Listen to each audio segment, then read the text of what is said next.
Ladies and gentlemen, welcome to Believe in San Diego Baseball. My name is Alex Miniak, sometimes the host of this program, sometimes the voice of Petco Park, but always the best friend to the man here, Heath Bell. Heath, my co-host.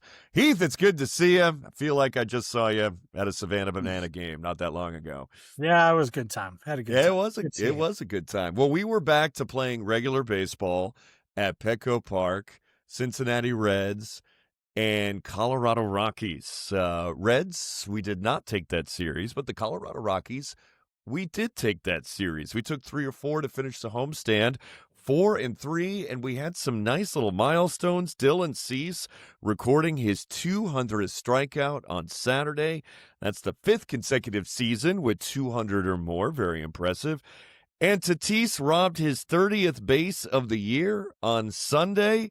It is a career high for Tatis, which is hard to believe. It seems like he's been stealing bases his entire career. I didn't know it was that many this year. He's the first Padre to have a 20 home run, 30 stolen base season since Reggie Sanders in 1999. I would not have guessed that. That's hard to believe. But yeah. And the best thing of all that came out of this series is that the power stroke is back. 7 home runs in 4 games. Thursday, Jackson Merrill. Friday, Machado. Saturday, Tatis. Machado again. Merrill again. Some guy named Bryce Johnson. Sunday, Jackson Merrill for the 3rd time this weekend. What do you think cracked those bats open, Heath? Just some home cooking? Maybe some home cooking, maybe thinking, hey, I can hit home runs without pulling the ball. Gosh, I don't know. It just maybe Mike, after the Cincinnati series, yelled at everybody. And sometimes you got to yell sometimes. Sometimes you got to get mad for people to go, oh, crap, yeah, I need to clean it up. So who knows? Boys are hitting really well right now, and like Jackson Merrill is hitting the ball the other way, not just pulling the ball, so it's great to see. And Machado, and it was good to see Machado getting a day off.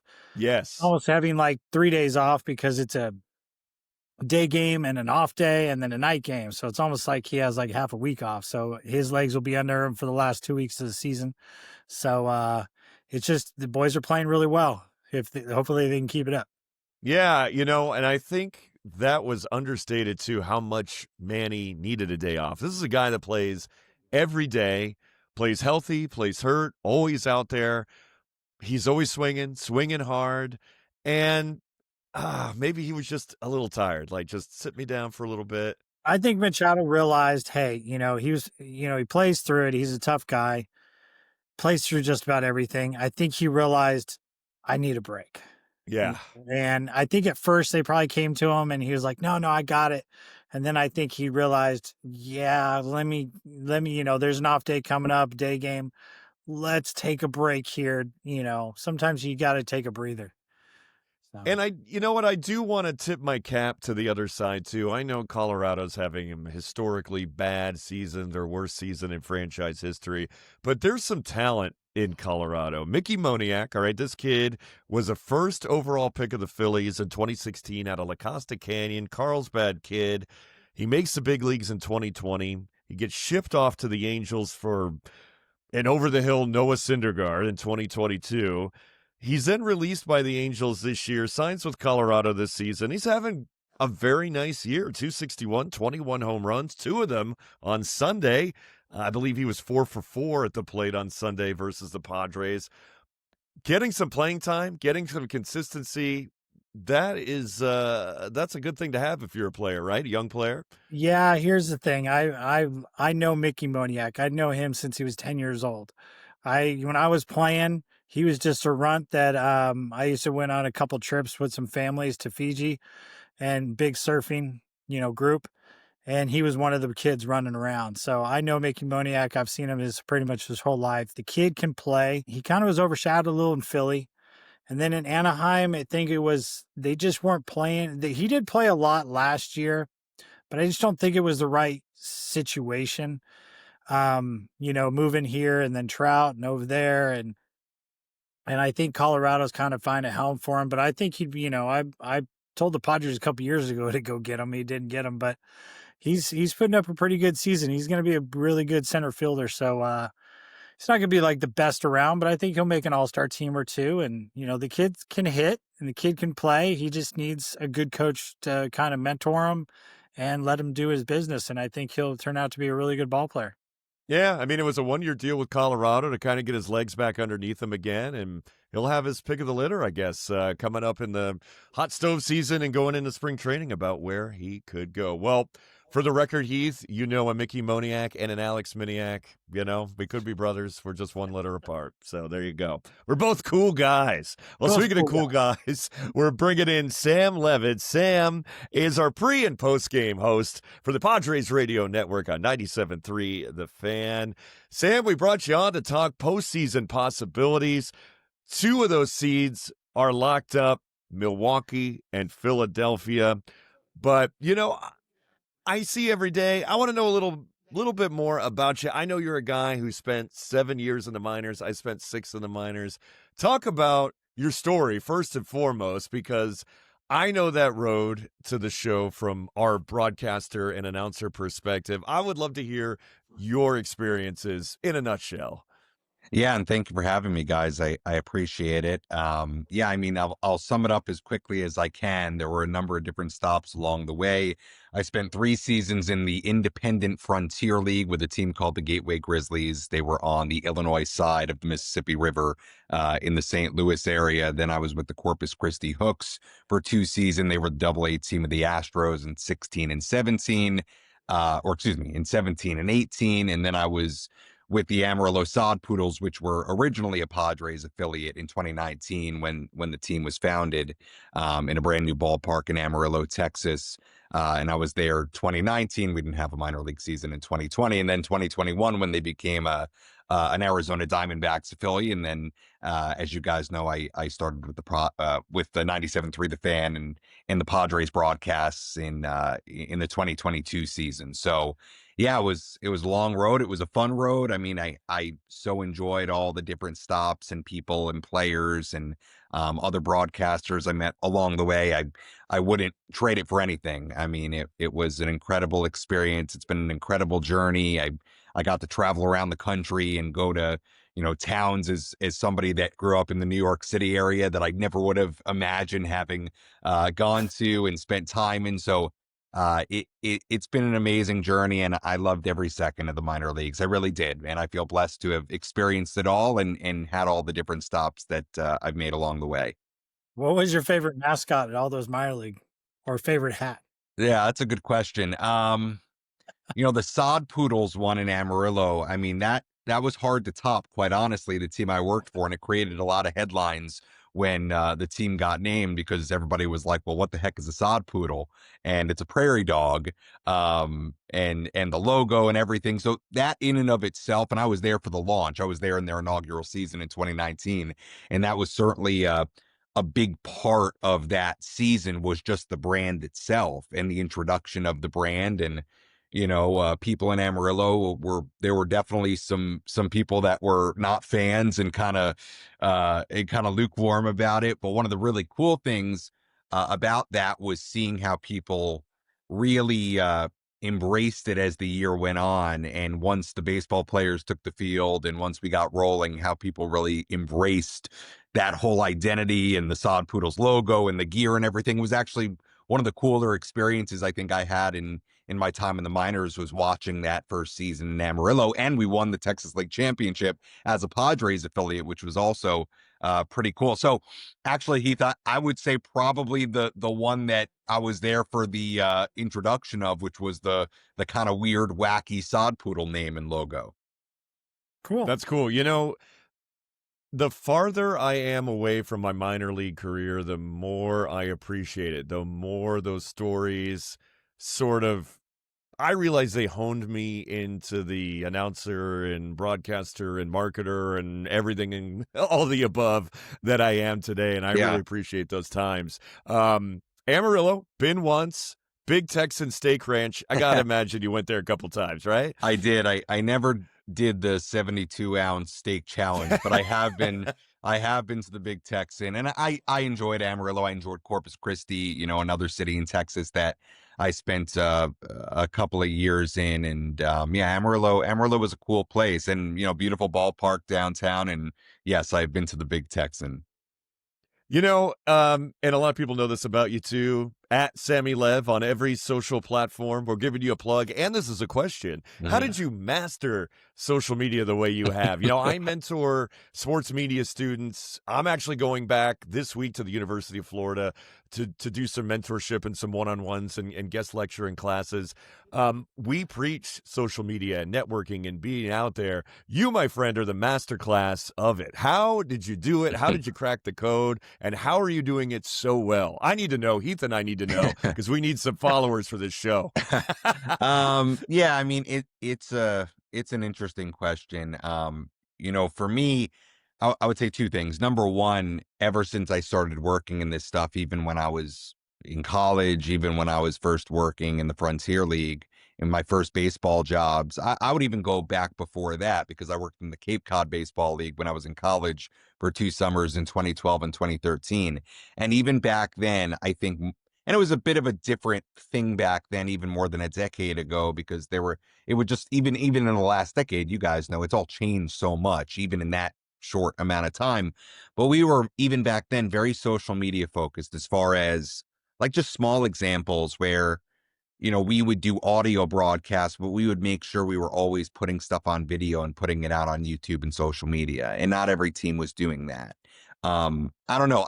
I've always thought about what could I do more than just broadcast at any of these teams. So I feel like that was always my mindset in a job sense. Like I always did more than just broadcast the games. Like when I was in my first job with the Gateway Grizzlies, we would do all kinds of videos and interviews and cool features. And it was just stuff beyond the broadcast booth, right? And ways that I could provide value beyond just doing the play-by-play for the team. So I feel like I always had that mindset. And then I think that mindset took on a different purpose really in 2021 when I was in Amarillo, is when I started posting on TikTok and Instagram and doing these videos about baseball and my job. And that really started, kind of, it got the ball rolling. And, I don't know, I had a few 100,000 followers on TikTok by the end of that baseball season, but that was all very baseball and broadcasting related. Then there's this whole thing with the line and the voice at the end of the year, which is just a weird thing. That's taken on a different life of its own. And I don't have a great I don't now have it's an annual tradition. I think Yeah. even Heath uses it now. Yeah, I can't say necessarily I have the secret sauce as to why that happened. That's a very weird twist and random one. But what I would say, and whether it's you guys or whether it's young broadcasters or people in college ask me about this, right, Alex, that you were alluding to. My answer is always you got to be willing to put yourself out there and post and not worry about A, how many people see it, and B, if people think it's a little weird or you putting out content is great. You got to almost get over that part of it. The idea that people will think it's weird or think it's cringy, and you've got to be consistent about posting, if you're going to try to, create content, gain a following. Cause I would say in the very early portion of me doing that stuff in the minor leagues, that's what it was all about. I mean, I was just posting stuff, whether it did well or not. And some of it did do well, some of it didn't. So, getting over that hump and just being willing to post, I think is honestly the most important thing, and seeing what sticks. Good on you, brother. You've done a great job, Thank you. And I respect you a lot for it. That's for sure. And yeah, and it's certainly gotten you where you've gotten today, which is right on the other side of the glass wall with me for a good chunk of the game. Well, now we'll talk a real baseball here. We alluded to Milwaukee and Philly clinching the 1 and 2 seeds respectively. Probably, Cubs, Padres, Dodgers, most likely, going to get in.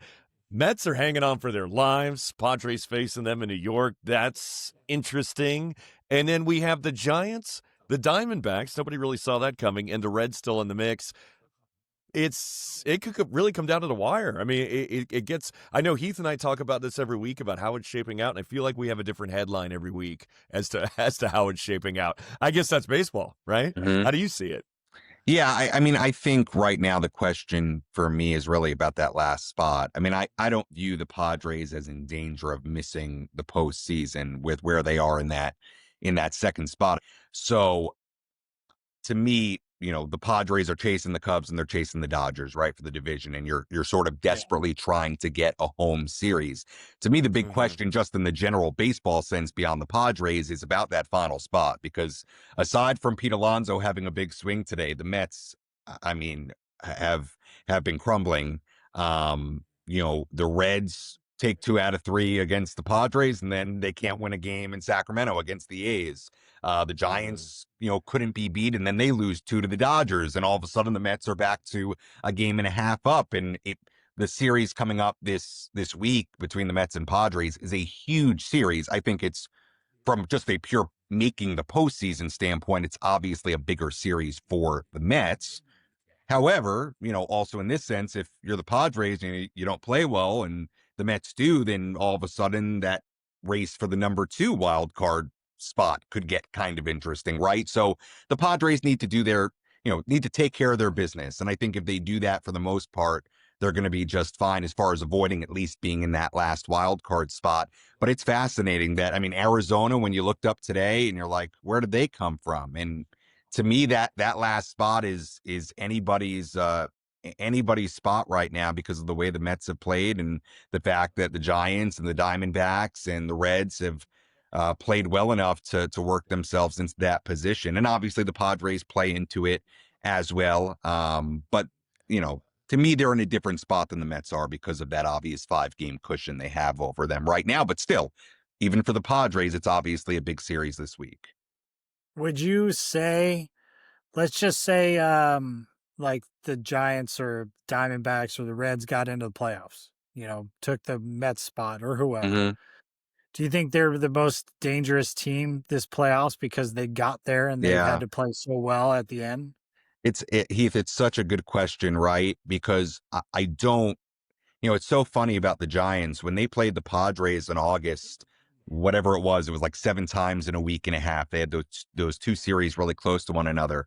I mean, they did not look particularly good. I mean, it would be hard to believe that they are now knocking on the door of that final spot based on the way they looked.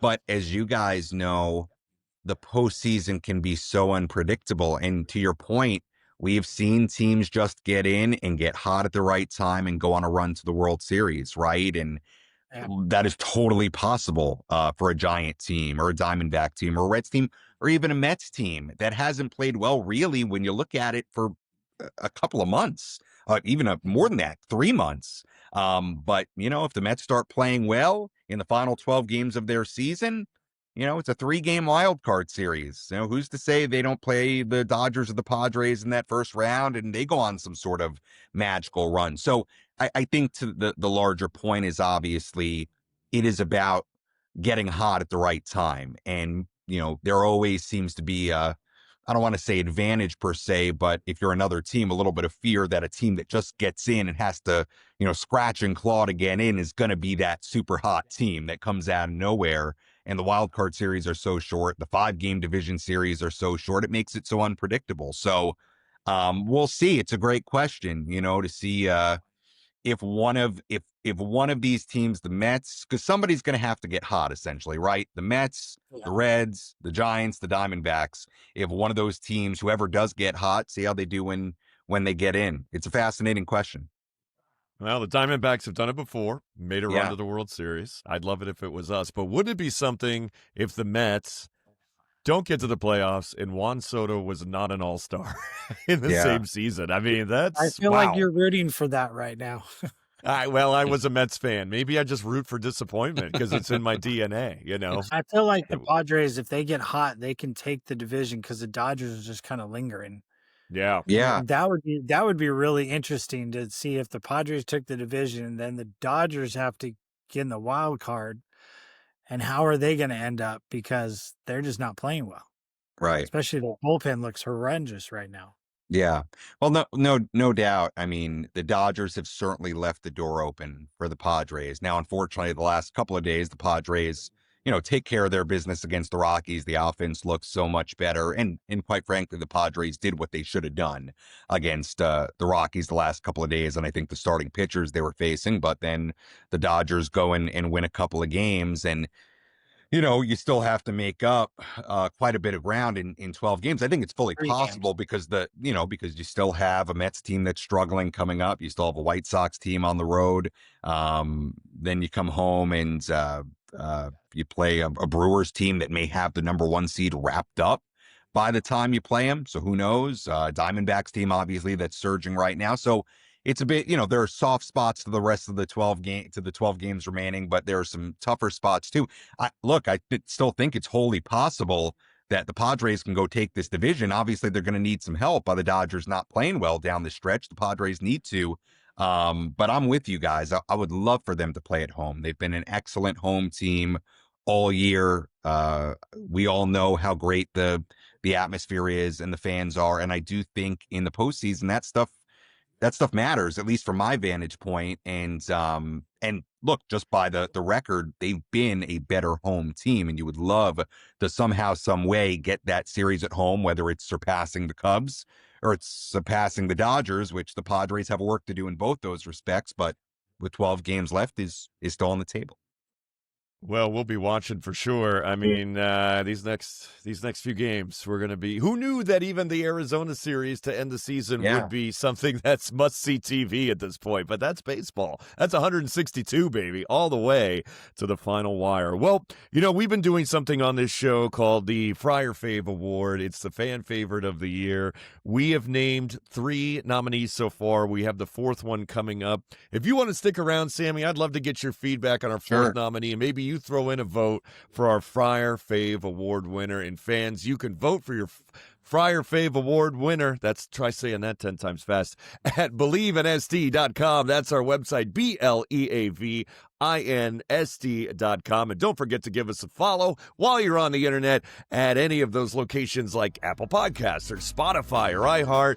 Please, we would love your support, and a big thank you to our listeners that we have acquired thus far. And we'll be back in just a couple minutes on Believe in San Diego Baseball. Welcome back to Believe in San Diego Baseball, the podcast. Myself, Alex Miniak, alongside Heath Bell, and our guest today, Sam Levitt from the Padres Radio Network at 97.3 The Fan. Now friend of the show here on Believe in San Diego Baseball. It's been great having you, Sam.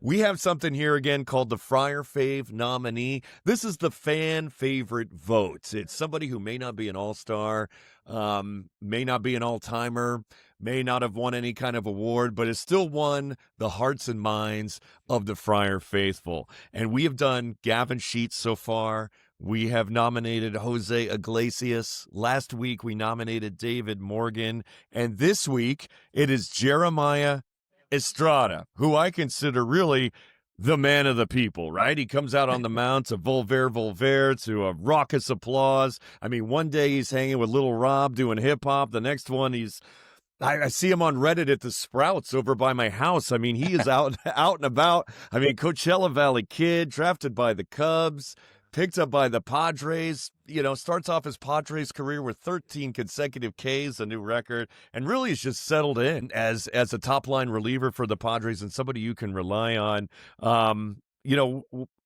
Heath, I'll ask you first, what do you think about Jeremiah Estrada? You've had a chance to watch him the last few years. What do you think? Just a good young kid, and I like the way he plays. And in the next couple of years, he might have a chance to be an all-star. And every year they put him in a better situation, and I think he's just going to move up in the rankings in the next year or two. I would want him part of my team every single time.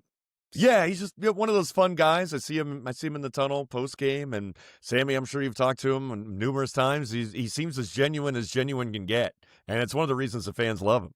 Yeah. For sure. He's a great interview. He's very authentic, very honest. I mean, I think when you really think about his story, and showing up at spring training last year as a relative unknown to a lot of us, the Padres fans. I mean, he was just the guy that they had essentially picked up and was battling for a roster spot when he showed up in Peoria at the start of spring training last year, had a really, really good camp, makes the team, ends up pitching wonderfully pretty much all season last year with the Padres, has the strikeout record and has that moment and really opens up some eyes and has this great stuff, this great fastball and the chitter. And, I think with his fastball, works in the top of the zone really well, gets ton of swing and miss.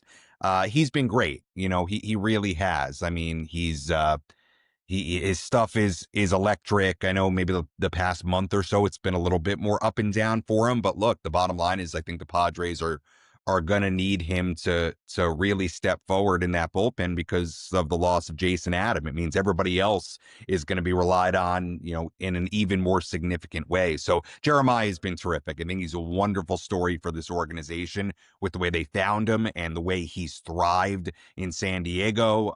He deserves a ton of credit for what he's done. And he's no doubt, if the Padres are going to go where we'd like him to go, that he's going to have to be an absolutely huge part of the bullpen. So he's been great. Just been a really, really good story across the board. Nice. I mean, yeah. I mean, that's exactly the vibe I'm picking up, and in true and genuine to form. All right. So if you had to pick between our 4 nominees now, Gavin Sheets, Jose Iglesias, David Morgan, and Jeremiah Estrada, I mean, all have contributed in some way, shape, or form this year in tight spots, come out victorious. I mean, that's a tough one. Who do you pick, Sammy? We will count this towards our announcement of the Friar Fave Award next week, but I want to hear it. I want to hear from the pro himself. Who is it? Who do you think? And this is no disrespect to any of the other guys, but I think the clear answer is Gavin Sheets based on if I'm looking at what these guys have meant to this team, and they've all played a role. Who'd you say? Iglesias has played his role. Estrada's been great all year. David Morgan, my goodness, has been terrific, and another guy who's come out of nowhere to have a huge impact on the bullpen. I think has a super, super bright future. But for Gavin Sheets, I guess I'll start why I say to me he's the choice. Number one, he's another example of somebody who showed up at spring training on a minor league deal, who had been DFA'd by the White Sox and was a guy battling for a spot and shows up in Peoria, hits a bunch of home runs in the Cactus League, opens up a lot of eyes, does a ton of work with the Padres staff and Victor Rodriguez to change his stance to be in a more athletic position, all things he was talking about in Peoria when we didn't even know if he was going to break camp with the team. Not only does he then break camp with the team, he's had a career year as far as average, as far as home runs, as far as RBIs, and his role has really adjusted over the course of the season. I mean, early on, he's more of a guy coming off the bench. Then, Jackson Merrill goes down with an injury and he's more playing every day. They're putting him out in left field, which at first, wasn't going great from a defensive standpoint, or at least didn't look great or super pretty out there. But you know what? When he's been out there, ever since the first little spell of it, he's been really solid and he's had big hits for this team. Then he's playing pretty much every day in some capacity. He's playing a ton of left field. The Padres make all these deals at the trade deadline. His role shifts again, where he's now not playing every day and he's coming off the bench. But then when he gets the opportunity in August, I mean, the Padres can't get him out of the lineup because he won't stop hitting, and he's played every day since then. And then you look today, and he's your DH, and he's cleaning up, right? But he's been in that cleanup spot plenty of times before. So, to me, his production, his performance, the fact that he has just rolled with whatever role he's been given and thrived through it, and he's having a career year, and he's a good guy, and I think he fits in great in that clubhouse, and he's well liked. To me, he has just been one of the best stories of the 2025 Padres when you put all that together. His production, his ability to adjust all these different roles and chapters of his season. And then I like to go back and put things into context. And to me, the context is this was a guy that showed up at spring training battling for a spot, battling to stay in the major leagues. And he's ended up having this kind of impact on this team. So to me, he's just been a huge benefit to the 2025 Padres. He would be my pick. Well, he gets at least gets one vote. Yeah, I think, Heath picked Gavin earlier on. You picked Gavin. Yeah. It looks like if I don't make this unanimous next week, I'm going to be in trouble. I'm going to have some angry Friar faithful coming my way because you guys know your stuff. I'm going to be in trouble sure. because I'm not picking a pitcher. That's true too. I figured you'd go. We put 2 bullpen guys in the mix, and you I go know, with, but it just Sheets has just done it like all. So yeah, I mean it's really, and for a team as bereft of talent as the White Sox to just straight up DFA them is unbelievable. We get them twice, right? We got Tatis from them, and we get Gavin Sheets from them. Almost like they don't know. They're not very good coaches over there, but I can't say that because Will Venable is over there now. Will's a great guy. We know Will. Well, Sam, thanks for joining us, buddy. I thought you lived at the Western Metal Building inside the loft there, but now, judging by your background, you have a home. So I love seeing you around the ballpark. Thanks, buddy, for coming on. That was super insightful, and it was a great chat. We'd love to have you back anytime. Yeah, anytime, guys. I appreciate it. Yes, I'm coming to you from the Ocean Beach 97.3 The Fan Padres Radio Network headquarters here in like OB. that. Yes. We'll have you back in the playoffs. How about that? All right. Well, we're gonna have to do a show from Sammy's place at some point here. So, all right. Once again, make sure you vote. Those votes do count. I know 2 of these guys picked Gavin Sheets, but those votes still count at BelieveInSD.com. Make sure you get on there. Make sure you give us a follow. BelieveInSD.com. BLEAVINSD.com. Well, for the 3-time All-Star Heath Bell and our guest today, Sammy Levitt from the Padres Radio Network, my name is Alex Miniak, and we'll catch you next time on Believe in San Diego Baseball. Bye.